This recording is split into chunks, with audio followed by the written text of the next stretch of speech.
Thank you again, Pastor, for the introduction.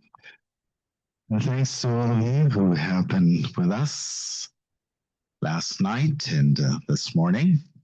We're here now on session number 3. For those of you who might be here for the first time, just want you to be aware, to remind you that things I'm talking about, much of that is found in this second book that I've written entitled Love Me with Tenderness. My wife has a few copies there at the back. We brought just a few. If you would like to be able to get a glimpse of what I stand for, what God is desiring for His church, then pick up a copy. And if you'd like to donate towards my ongoing ministry, it has a self-addressed envelope. Please deal appropriately with that. Now, the first book I wrote is entitled A Quiet Place, and that's the name of my ministry. Last night, I gave away a copy of this to someone special, and I'm about to give the second one now to someone. Last night, I gave this one to anyone who shared an anniversary, like my wife and mine. It was in the month of September. There was someone here married in September. Now I'm going to give this one to somebody who shares my birthday. We bought 3 of these books, so I'll be giving away another one this afternoon. This one goes to anyone who was born the same month in which I was born.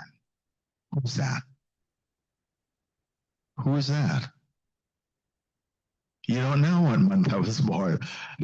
You're quite correct. I did that on purpose. I was born the first month of the year, January, and in January born here. There has to be, or if not, we're going to close this church down. There is, I told you, it is. Thank you, sir. Okay, so what date were you born? January what? The 5th of January. 6th. Well, that's close. I was born January 20. Almost the same year. Same age, too. Commentate that, please. And if you see me later, I'll be happy to autograph that for you. January born. You know you're a smart man, don't you? Every January born is smart. All right, dear hearts. The only thing I have to give you is my heart. The only thing I have to give you is my heart. So whatever I say, it comes from down here. I believe it with my whole heart. My wife will tell you I try to live it with every energy I have. And I ask for your prayers because everywhere I go, I get statements like, more people need to hear this. I believe it.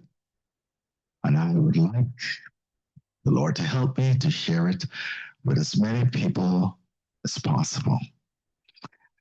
I'm 80 years of age. You know, my wife reminded me, it's not 80, I'm 81 now. And I bury people younger than I am. I'm still here. I don't know why. But I'd like to be here. My family. I don't want to be tell more people about what I'm telling you. And a great way to what I'm about to tell you now. This one is extremely close to my heart. So hang out with me, please. Welcome, those who are here for the first session, to our R.E.S.T seminar, and especially to our brown smells community. We have to remember we're a community. Wherever you live,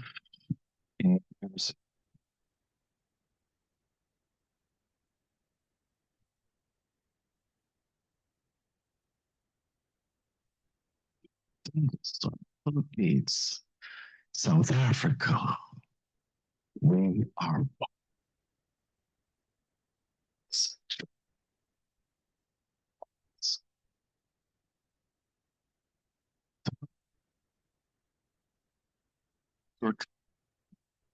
time. And as a reminder, I'm here to talk to us about relationships.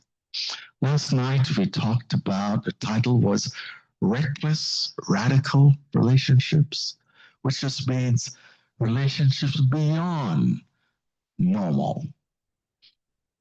As we get closer to the Lord's coming to the end of this world, we have got to be more than normal. Then a few moments ago, I talked to you about the topic of respect. Today, right now, I'm going to talk to you out of my heart. Well, all of them are out, but this one has a special touch. My heart. Encouragement. Now, there are two kinds of encouragement. One that I call substantial. No, that's another of my. When you become a motivational speaker or an author, you can make up your own words.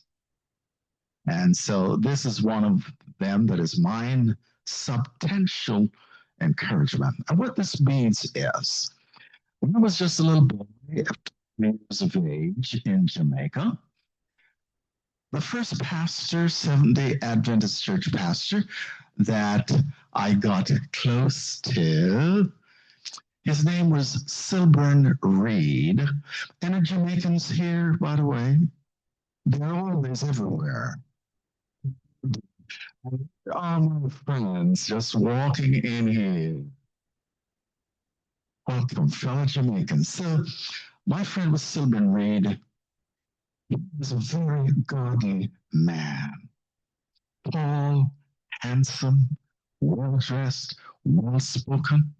I remember we went to college, Westerners College in Jamaica, and all the students knew that he was the most well spoken pastor anywhere in Jamaica. I was only 12. I fell in love with him. And at the age of 12, I said, I want to become like Pastor Reed. That is substantial encouragement. Where you do anything, you just be yourself. And people want to become like you. Just be yourself. And people want to become like you. Subtensional. Today we're going to talk about the second definition for encouragement, and that is what I call intentional encouragement. And I love that. Now, a relational definition for encouragement is this. Acting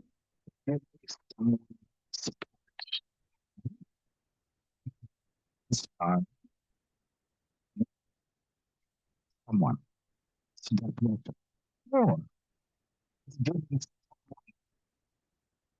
Causing someone to feel good or to feel better. One authors in this book on my desk, in my office, his name is E.C. Mackenzie, and he says this: encouragement is like premium gasoline. It helps to take the knock out of living. The other day, my wife's car had a little knock in it. And I remember back in Toronto, Canada, I had a little car, Toyota, and it had a knock in it. And both places, back in Toronto and a few days ago in Oregon, it was recommended just add some premium gasoline. And we did, I did in Toronto. My wife did in her car in Oregon, and the knock was gone.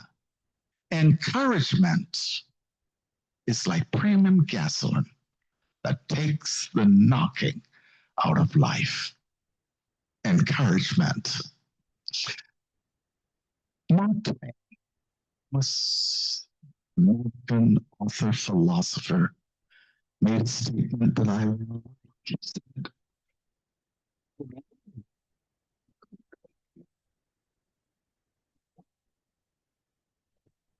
else. By the way, if you would like to lose weight, just ask someone to encourage you, and you don't want to eat.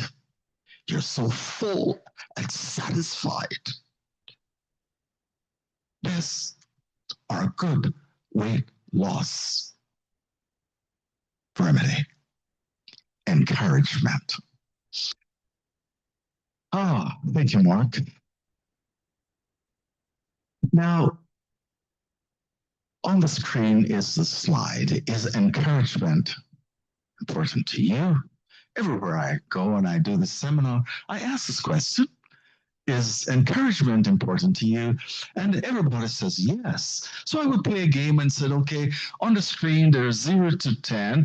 0 is the lowest and 10 is the highest. If you use a number to determine and to tell me how important encouragement is to you, 10 being the highest and 0 being the lowest. So I just like you to just shout out to me a number, 0 to 10. How important is encouragement? Pardon me? Did I hear 8? I 10, 7, 7. You asked me, you asked me that. T. Yeah.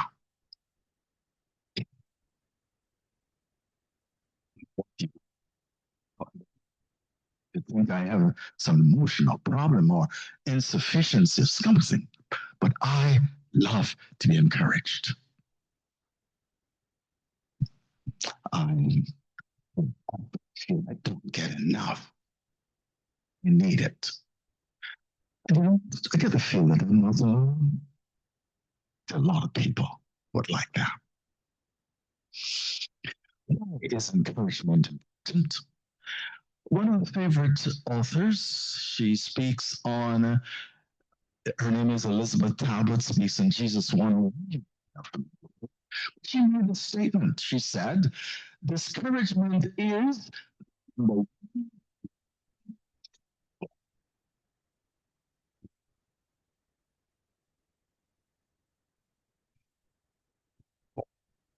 the statement Adventist Review magazine that says fault finding and disagreement are not spiritual gifts. If I find myself criticizing,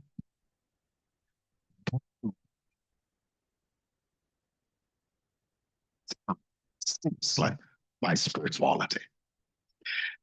Here's something that I've found out in my lifetime. As I socialize with people, I've discovered this, that it is actually a delight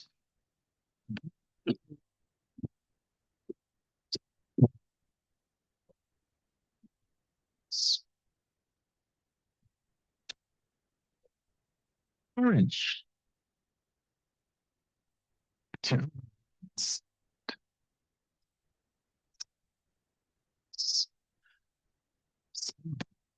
just don't need this to help us if there are people like that dealing with that.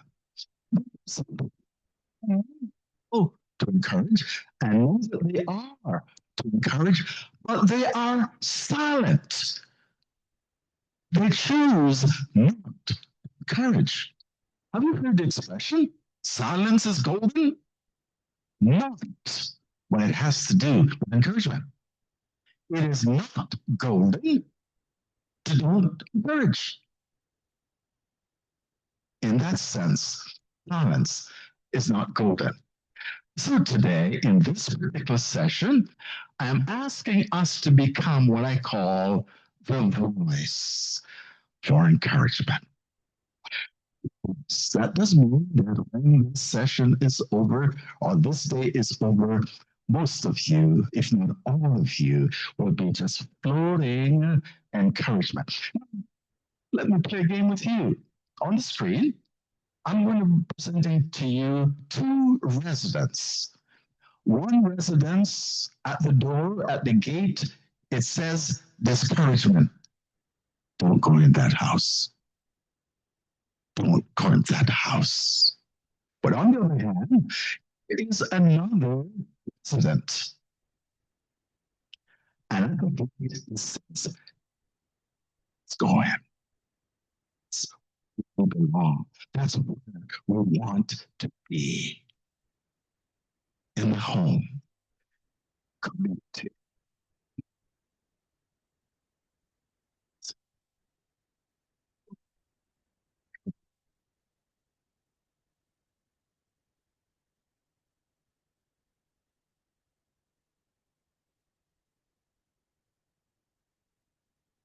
I'll tell you, I was born in Jamaica, and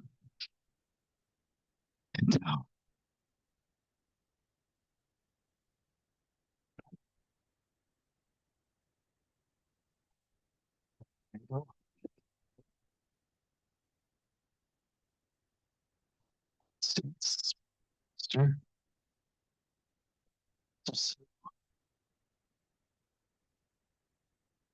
some people.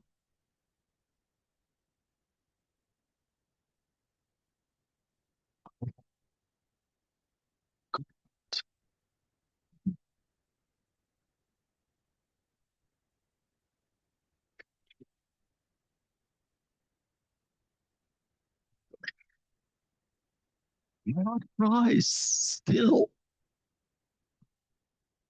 Of all the people who entered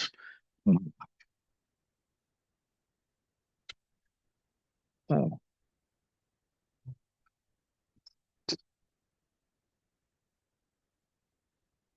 my goodness, me, I'm not putting her in this basket. I can tell you, I could almost count. Sad.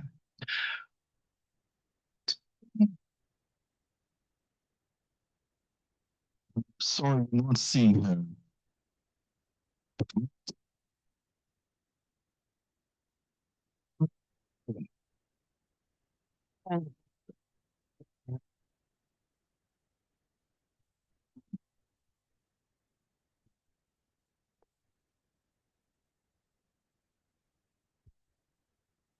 Okay. What?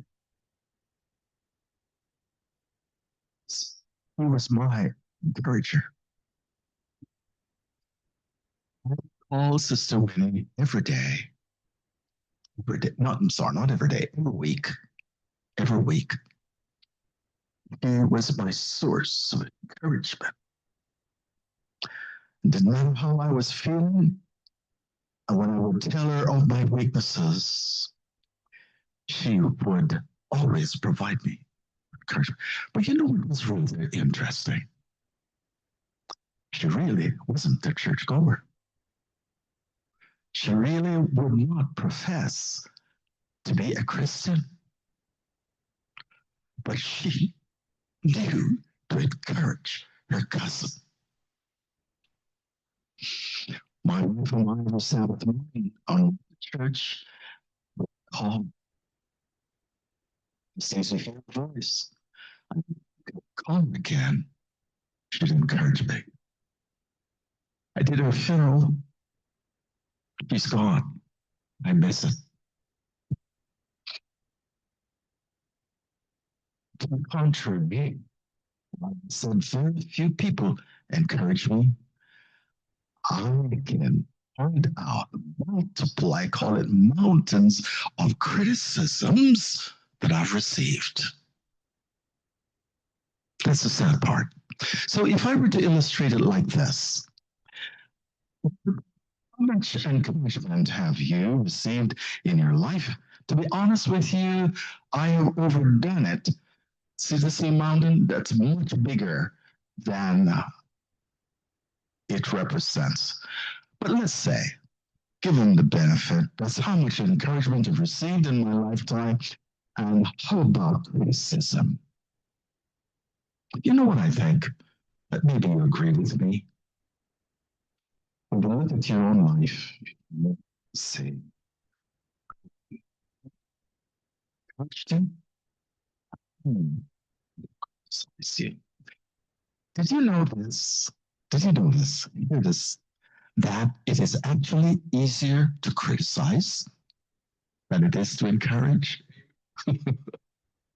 Oh, dear. It's so easy, I've discovered, to find fault and to criticize. And yet it is so difficult to encourage. Now, it's a word that we're all very familiar with, criticism. Effect of criticism. We know the sentiments. Criticism is negative, it's a downer, and it hurts. So we didn't like the word criticism, and we decided to cover it up a little bit, and so we call it constructive criticism. What is that? What is that?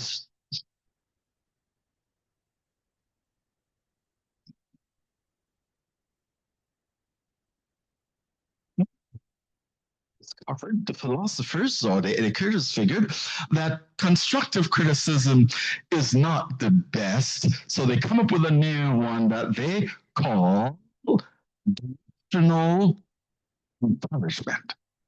Same thing. Whether you call it criticism, constructive criticism, or directional encouragement, I don't like any of them. None of them real works. You know why? Because criticism kills, no matter how decorated. But on the other hand, encouragement builds. Amen. That's why we love encouragement. I want to speak a little bit about even Pastor Brown's nature. Even though I travel all over, nationally, internationally, and talk to people about encouragement, but here's what happened to me the other day. Now, when I stepped out of the back door of my house, immediately to my left was a garden of this particular flower called Helleborus. And so one day I stepped out of my door, and there was a nice sized garden of Helleborus. And I noted some dried broken twigs. I rushed to my shed. I got a bucket. I got a clipper. And I came out and I started to cut dried to do.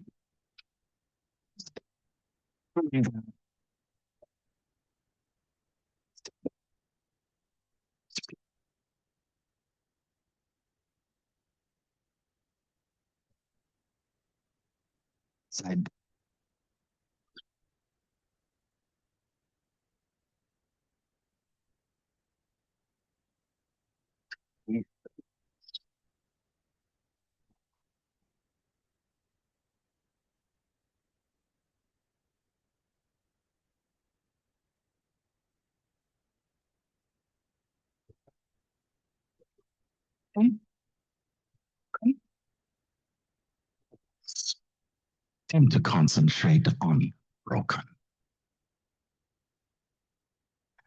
Like household service is provided.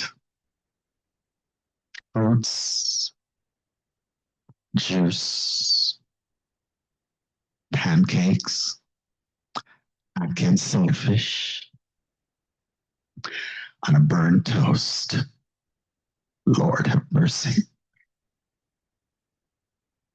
And I come to the table.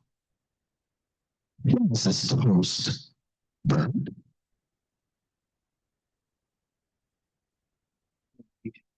Juice and the guy's fruits. That's us. That's why I talk. I've discovered that communities, churches, all of us are longing for encouragement. And so I'm transitioning now to what I describe this as totally amazingly exciting what encouragement does. Like this, it changes one's direction. And I'm going to run through a few things what encouragement does. Builds confidence, builds friends, builds families. Encouragement does all of this. It reverses failures. And the story that goes with this has to do with one of his classmates from the Philippines. She told me the story a few years ago. She lives now in California. She said, when she was in nursing school in the Philippines, one supervisor came to her and said, you're not going to make it in nursing because your grades are not good enough. And she was ready to down nursing. Well, the supervisor came to her and said, you know what? It's not grades that make good nurses.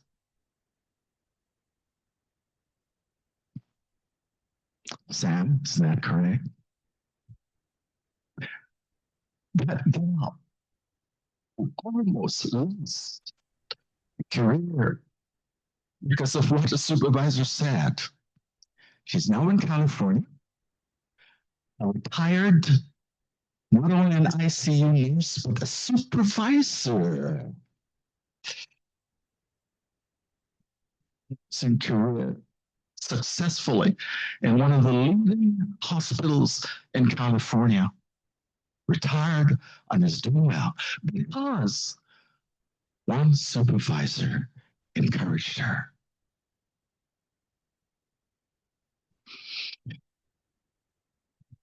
It's safer. What do I mean by that? When you encourage someone and someone is at peace, blood pressure stabilized, encouragement, I want to say more about that. It minimizes health issues. It minimizes doctor's visits and money, of course. Encouragement causes you to feel good.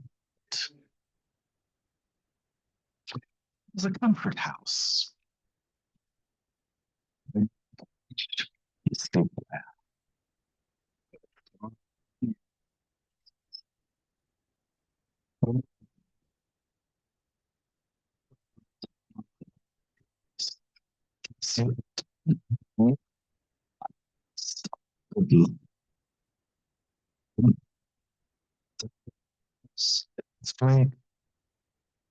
Let's go. I was impressed, inspired. Got on the telephone, and I called my favorite airline, Delta Airlines. The lady who answered, I spoke with her on some issues, some things. And then I took time out. I've never met this lady to encourage her, to thank her for what she does for me as a passenger flying. She started to cry. She said, Mr. Brown, you don't know how much this means to me. Because just today I received a call from my doctor to confirm that I have cancer. And you are on the other side calling, encourage me.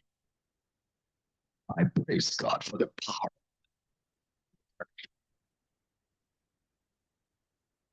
The comfort house It brings sunshine. It's a powerhouse. And what do I mean by that? Because it increases productivity. One of the elders in one of the churches I pastored told me the story. He is an overseer, superintendent of a job site, and he went to his workers and he said to them, "Time for a break, time for lunch." One of the workers said this, "I am so pumped up, I'm so encouraged. I can't stop doing what I'm doing." When workers are encouraged, they won't be present, positive. You positively when you've encouraged them. What we say, dear hearts, what we say does make a difference. And I'm going to tell you what I mean. One of the books in my life by Dr. Daniel Amen. He's an MD, specializes in the brain. And he has a book entitled Change Your Brain, Change Your Life. Dr. Amen says this. Every time you have a thought,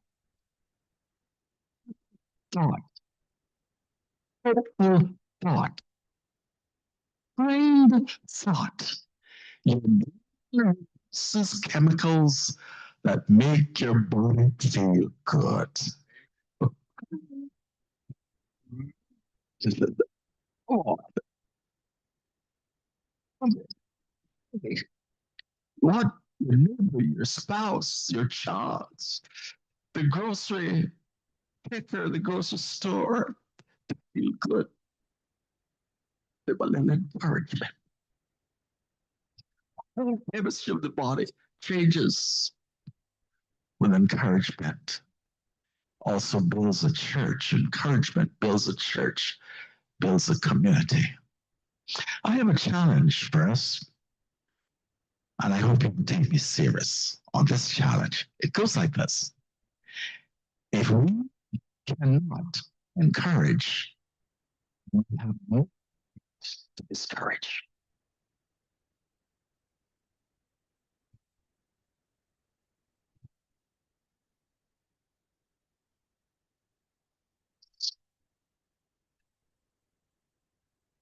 Take it serious.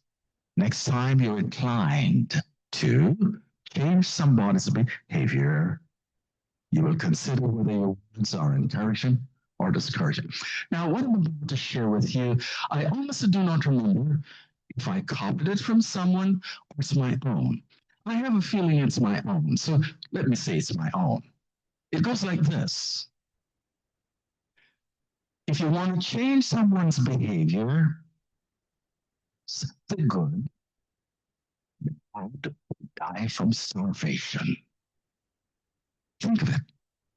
When you want to change a behavior, rather than criticizing or condemning or finding fault, concentrate on the good, and the bad will fade away. Praise the good, and the bad will die from starvation. Now, I'm going to more with you come down to earth to talk about who to encourage. And there's a part of this that I'm a little bit afraid of right at the beginning. Who to encourage? Remember,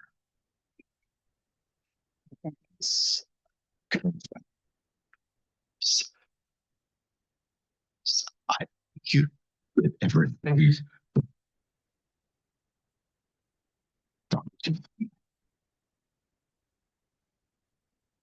to encourage your family first. You're awfully quiet, and I understand.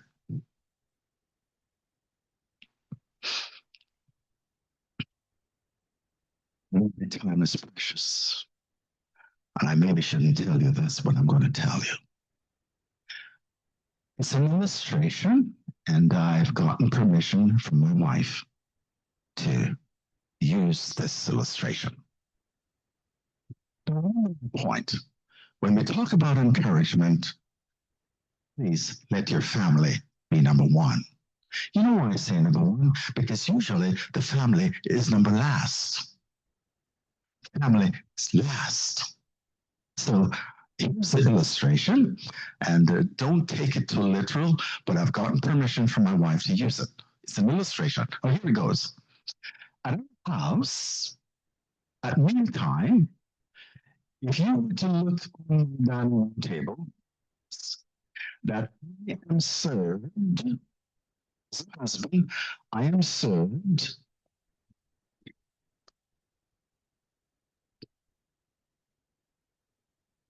six forms. Six forms. It feeds me at home. She invites you. So the child,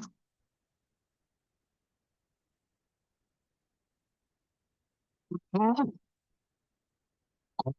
I know,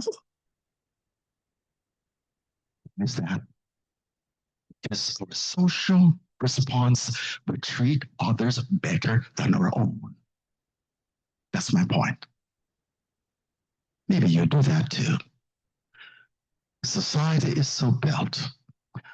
We treat others good, first class, and our second class. That's why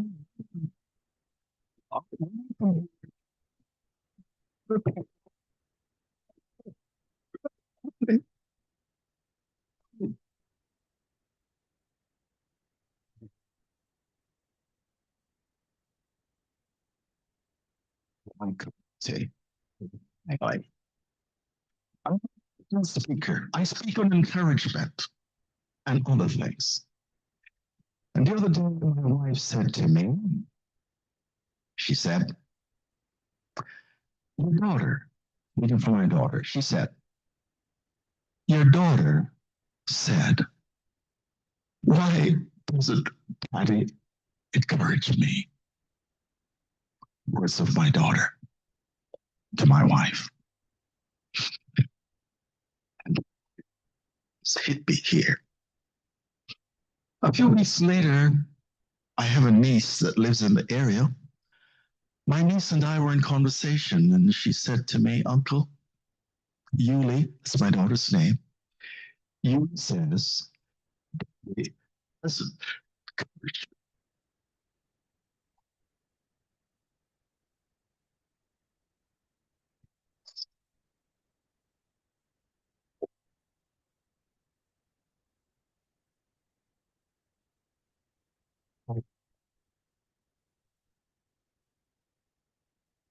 I with my wife. I wanted to know. It's not easy to do. I took it serious, right about it. And the spirit,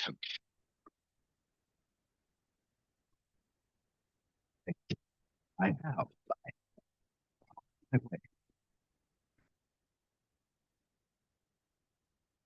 I couldn't do before. I never did before. I was last.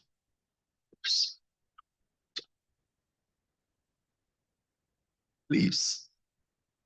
So, because I talk to people like you, and my wife is hearing, I've got to live what I preach. So, for me, I take every opportunity to preach my wife. That she makes my meals, I thank her for it. She does my laundry, I thank her for it. If she does nice things for me, I thank her and encourage her. You know what? It feels good. Please. It is. It's just harder to do for your family. I get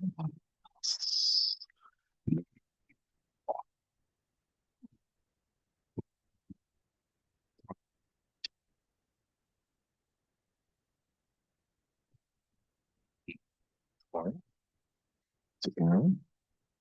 Yes, on Thursday, your pastor, wife, and I stopped by a restaurant to have a meal. And while we were there, I saw some of your local police officers.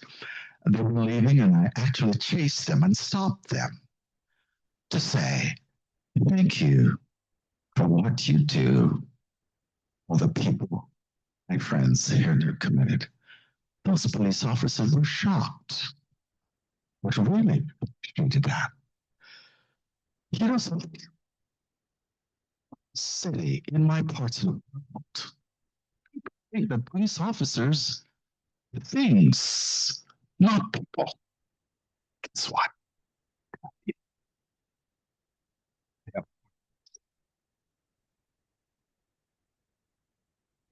The dads, grandparents, they're hurt, they're disappointed, they get sick.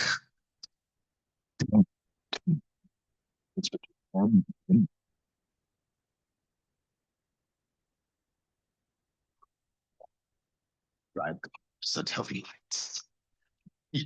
They're just like you and me. Next time you see a police officer in a parking lot just sitting, now don't notice, don't approach them from the back. Go up front, just walk up to them. They will, or they will step out and just say, Officer, I just want to say thanks for what you do for my town, my city. And the line I usually offer is because you know what? I say to them, I'm asleep. You are, they do that. They need it. I did it for 4 of your officers that I met just up the street here. Do it yourself. Encourage a police officer, encourage your mail carrier, encourage your boss at work, your employee, a stranger. I'm going to add this one, which is very strange.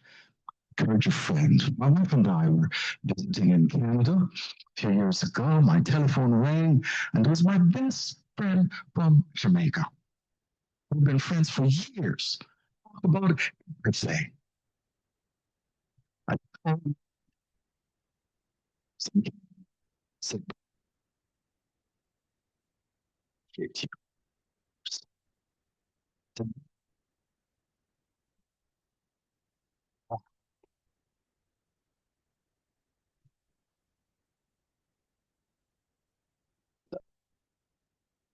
just cried.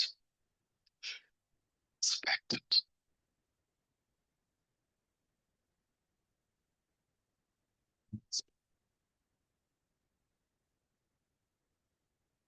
Time to encourage.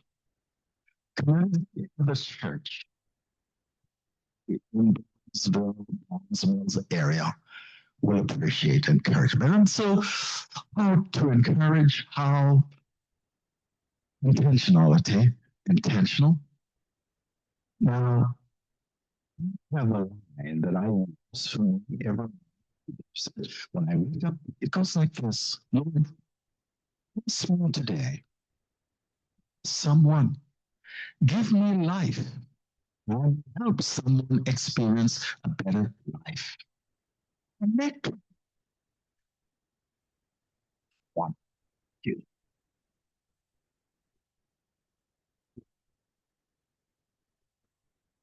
Give me direction. So pray a prayer like this, Lord, today, make me an encourager and do that every day.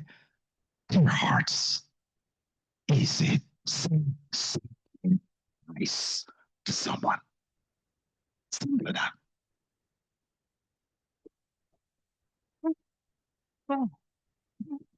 Oh, today, I like your hairstyle.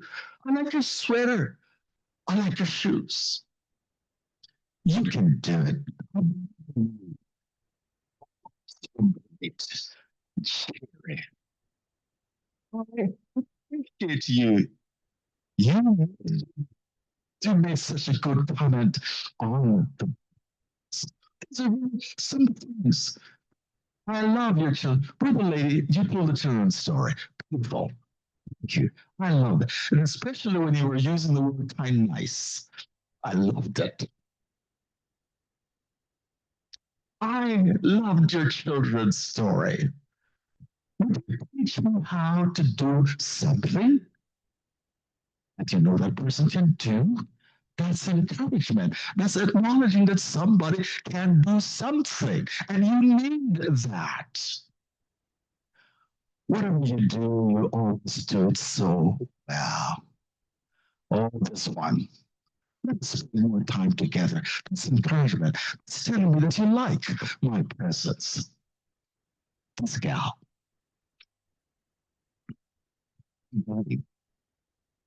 is from Colombia. My wife and I got connected with her. She spoke very little, almost nil English. Born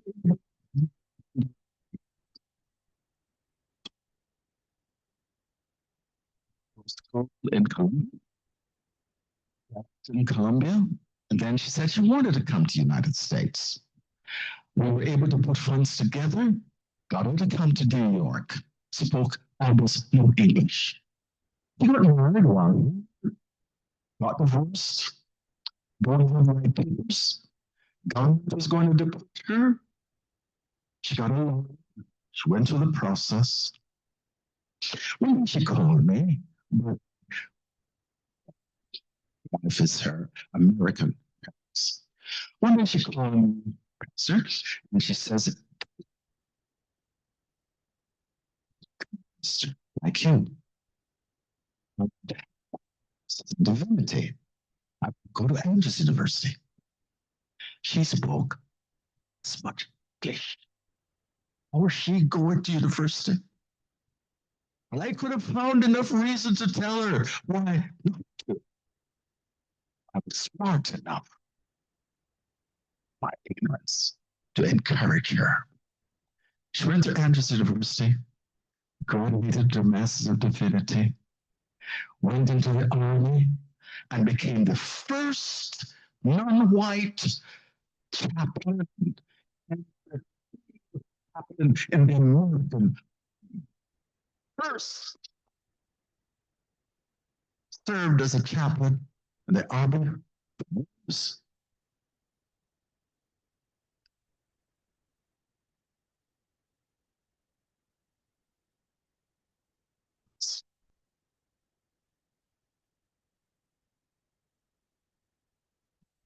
Well, it's in North Carolina right now, or South, one of them. She called a few weeks ago.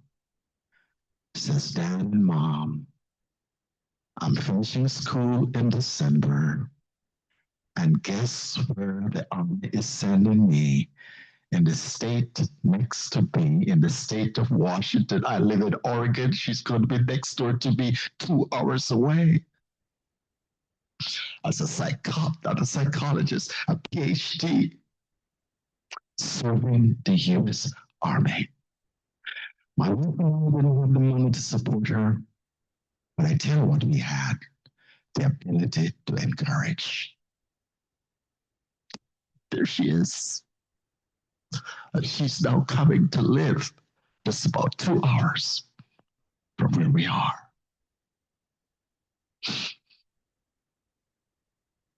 I just wanted to become a minister since I was 12.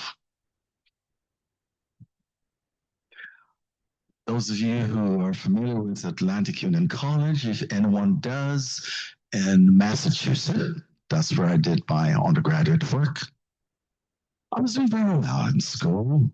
I was up on a list. I was almost at the hill, at the foothill of graduation. In subjects, except one. It's called religion. So passing it. I lost my honor status, and I wouldn't subject. I was in class one day, and that subject was not making any sense to me at all. With all the money that my wife had spent, because she was the one who sent me back to college, and with all of my efforts, I saw just black clouds. And I remember at the end of class, I was sitting over there by the window. The other students had left, and I was just standing there in bewilderment, and I'm looking at the doom. I've lost my honor status, would not be graduated, would not become a minister because I'm failing that class, philosophy of religion. Dr. Lewis was my professor, and he was ready to leave. And he walked out, and he walked down into the row where I was, walked up to me, his arm on my shoulder, and he said, Ewart, hang in there. That's all. That's all. Hang in there. It's what versus that there.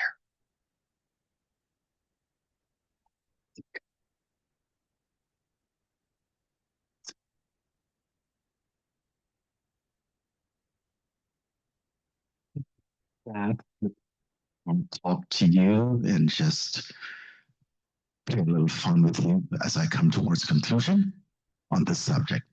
I call this reverse encouragement. Now it goes like this.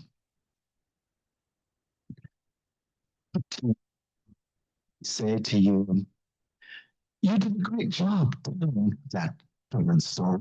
Man, that was wonderful. I was blessed. And you said to me in response, what did I do? No big deal. I didn't do it. The Lord did it. Don't thank me, thank the Lord. This, my friend, is totally disrespectful. In fact, I would never encourage you again.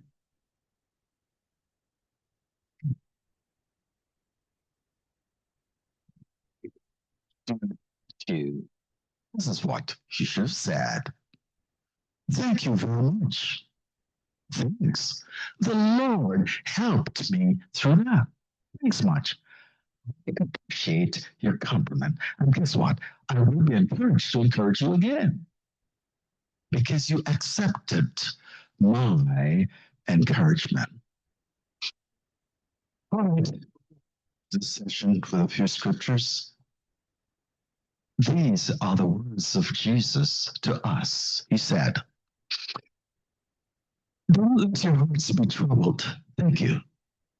You believe in God, believe also in me. My Father's house has many rooms. Good. If that were not so, I told you that I am going there to prepare a place for you. No, you wouldn't. And if I go and prepare a place for you, I will come back and take you to be with me. So maybe is these encouraging words? Yes, that's Jesus to us. Look at this statement in the book of Hebrews. But encourage one another. How often? It is today. It's supposed to tell you this, but I'm going to tell you.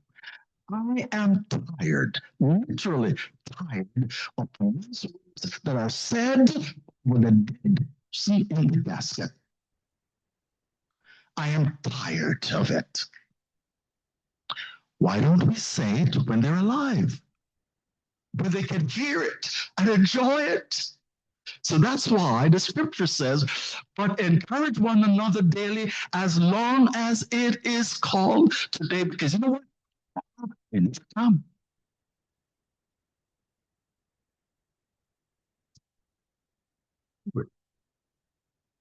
Then encouraging one another, and all the more as you see the day approaching. Let me ask you this. When you consider all that is happening in the world today, do you get the feel that something is about to happen in this world?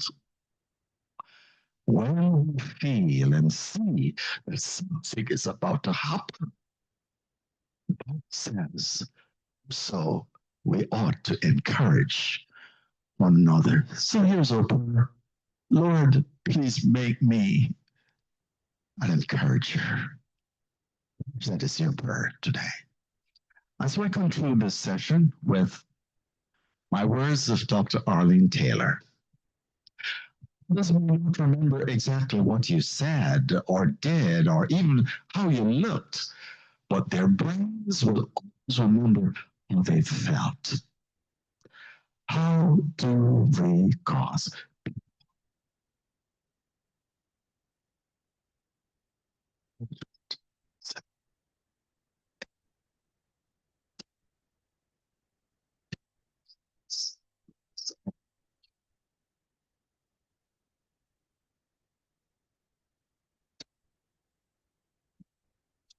you?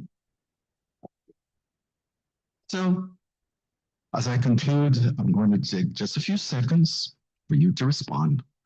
What have I said this morning that you liked, that you want to take away from here? In one word or in one sentence, tell me. Now, what did I say that you liked, that you're going to take away from here? Yes. Simply so, be an encourager. Encourage daily.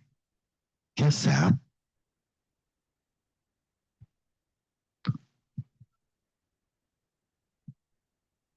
Encourage the good and the bad, or praise the good and the bad will die from starvation. A blind eye to the bad and open your eyes to the good. Yes. Anyone else? Yes. She's talking to me now. Go ahead. Go ahead. For the flowers. Oh, I tell you, don't time I step in my backyard, that is enforced in me. Look for the flowers and not the broken twigs. Oh, bad. Oh, yes, sir. No, criticize. If you cannot encourage, you cannot criticize. Eat it. If all you have is criticism, eat it yourself. Don't share it. Okay, Lord. Thank you. You're such an encouraging God. We've been here. You. It's like Jesus' name. Sure.